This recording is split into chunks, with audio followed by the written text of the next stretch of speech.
Hello, this is Heather from Northwest Yarns and Mercantile, and today we are going to make an I-cord tool. Now, I've tried it a couple different ways. I tried it with the staggered needles, the spread out needles, and this is the one I think works the best. So I have pre-softened my Fimo. I've got my hooks. I'm going to position my hooks into my clay. I'm going to try to, you can kind of futz with them a wee bit after you've put your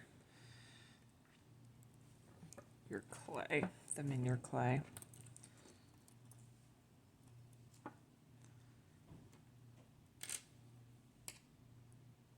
Just realized this one's going to look like a cow, the colors I chose. Okay, so I've positioned my 3 needles. I'm going to go ahead and smush, technical term, my Fimo clay around it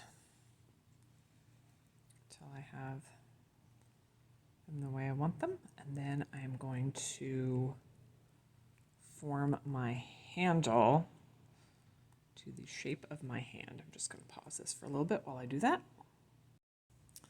Okay, I think I've got it shaped how I want it to be. I have spread them out a wee bit this time because I want to see if I can get it to be a bigger gauge I-cord. And the main thing I've done is made sure that all of my hooks are lined up